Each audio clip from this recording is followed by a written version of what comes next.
वैज्ञानिक और औद्योगिक अनुसंधान परिषद के महानिदेशक शेखर सी मांडे ने चेतावनी दी कि देश में कोरोना महामारी का संकट अभी खत्म नहीं हुआ है। कोरोना की तीसरी लहर के प्रति आगाह करते हुए उन्होंने कहा कि अगर हम अपनी लापरवाहियों से इसे न्योता देते हैं तो यह बहुत खतरनाक रूप ले सकती है। मांडे ने कहा कि मौजूदा स्थिति से बाहर निकलने के लिए संस्थानों में लगातार सहयोग के साथ ही जलवायु परिवर्तन और परंपरागत ईंधन पर अति निर्भरता से पैदा होने वाली संकटपूर्ण स्थितियों को टालना भी आवश्यक है। ऐसी संकटपूर्ण स्थिति से पूरी मानवता के लिए खतरा पैदा हो सकता है। उन्होंने स्पष्ट किया कि भारत अभी सामुदायिक प्रतिरोधक क्षमता यानी हर्ड इम्यूनिटी हासिल करने से दूर है और ऐसे में लोगों को वायरस के संक्रमण से बचने के लिए मास्क पहनना चाहिए। इसके अलावा लोगों को सामाजिक दूरी तथा हाथों की सफाई जैसे उपायों का भी पालन करते रहना चाहिए। उन्होंने लापरवाही के प्रति लोगों और विज्ञानी समुदाय को आगाह करते हुए कहा कि अगर महामारी की तीसरी लहर आती है तो वह उस चुनौती से कहीं अधिक खतरनाक स्थिति होगी जिसका अब तक देश ने सामना किया है। जलवायु परिवर्तन की वजह से भारत में भविष्य में सूखा पड़ने की तीव्रता बढ़ेगी, जिसका फसल उत्पादन पर नकारात्मक प्रभाव पड़ेगा, सिंचाई की मांग बढ़ेगी और भूजल का दोहन बढ़ेगा। भारतीय प्रौद्योगिकी संस्थान गांधीनगर में अनुसंधानकर्ताओं के एक अध्ययन में यह दावा किया गया है। अनुसंधानकर्ताओं के मुताबिक मिट्टी की नमी में तेजी से कमी आने से अचानक सूखा पड़ने की तीव्रता बढ़ेगी। परंपरागत सूखे की तुलना में अचानक सूखा पड़ने से 2-3 हफ्ते के अंदर एक बड़ा क्षेत्र प्रभावित हो सकता है। इससे फसल पर बहुत बुरा प्रभाव पड़ेगा और सिंचाई के लिए पानी की मांग बढ़ेगी। उत्तर प्रदेश गुंडा नियंत्रण संशोधन विधेयक 2021 आज यूपी विधानसभा में बहुमत से पारित हो गया। उत्तर प्रदेश एटीएस ने आज उन्नाव और अलीगढ़ से 2 रोहिंग्याओं को गिरफ्तार किया है।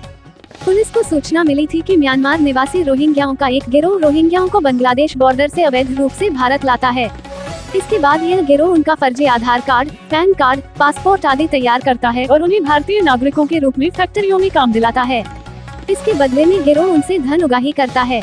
उत्तर प्रदेश की योगी आदित्यनाथ सरकार ग्राउंड व वाटर के साथ एयर कनेक्टिविटी पर बड़ा काम कर रही है। प्रदेश सरकार ने 30 वर्ष से लंबित पड़े जेवर इंटरनेशनल एयरपोर्ट के काम को रनवे पर ला दिया है। अयोध्या एयरपोर्ट को भी अंतर्राष्ट्रीय स्तर का बनाया जा रहा है। प्रदेश में 10 एयरपोर्ट का निर्माण कार्य चल रहा है।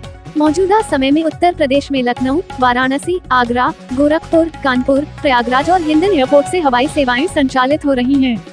बरेली हवाई अड्डे से भी 8 मार्च से हवाई सेवाओं की शुरुआत कर दी जाएगी। 10 अन्य शहरों में एयरपोर्ट के विकास का काम तेजी से चल रहा है। यूपी के सीएम योगी आदित्यनाथ ने फाइनेंस सिटी बसाने को हरी झंडी दे दी है। यह फाइनेंस सिटी गौतम बुद्ध नगर में बसाई जाएगी। फिन सिटी के आने से इस इलाके को 4 चांद लग जाएंगे। फिन सिटी में बैंकों के कॉर्पोरेट दफ्तर समेत स्टॉक मार्केट, स्टॉक एक्सचेंज भी होंगे।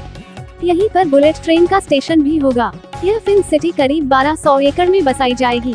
यूपी में फिल्म सिटी से नोएडा एयरपोर्ट तक पॉड टैक्सी चलाने की योजना में बदलाव किया गया है। पॉड टैक्सी एयरपोर्ट से फिल्म सिटी तक ही नहीं बल्कि ग्रेटर नोएडा तक चलेगी। सप्ताह के पहले कारोबारी दिन सोने और चांदी की कीमतों में तेजी दर्ज की गई। इंटरनेशनल मार्केट में कीमतों में बढ़त के चलते दिल्ली सर्राफा बाजार में 10 ग्राम सोने का भाव 241 रुपए बढ़ गया। 1 किलोग्राम चांदी की कीमत 781 रुपए बढ़ गई। दिल्ली के जाफराबाद थाने में आम आदमी पार्टी के विधायक अब्दुल रहमान के खिलाफ एफआईआर दर्ज हुई है। उन पर एक महिला ने छेड़छाड़ और मारपीट का आरोप लगाया है। राष्ट्रीय जनता दल नेता तेजस्वी यादव बिहार से निकलकर बंगाल और असम में चुनाव लड़ना चाहते हैं। पश्चिम बंगाल में गठबंधन के लिए उन्होंने तृणमूल कांग्रेस सुप्रीमो ममता बनर्जी से मुलाकात की। पश्चिम बंगाल में आक्रामक रूप से उभरती भाजपा और उसके तेवर को देखते हुए अपने दम पर चुनाव लड़ने वाली टीएमसी सुप्रीमो ममता बनर्जी की पार्टी ने छोटी पार्टियों पर नजर गड़ाना शुरू दिया है। एसबीआई जनरल इंश्योरेंस ने इंडियन ओवरसीज बैंक के साथ बैंक बीमा करार किया है। इसके तहत आईओबी द्वारा एसबीआई जनरल इंश्योरेंस के साधारण बीमा उत्पादों की बिक्री की जाएगी। राष्ट्रपति पद छोड़ने के बाद डोनाल्ड ट्रंप ने पहला सार्वजनिक भाषण दिया। अपने समर्थकों को संबोधित करते हुए ट्रंप ने इस बात के लिए भारत को जिम्मेदार ठहराया। से जुड़े रहने के लिए YouTube चैनल को सब्सक्राइब करें।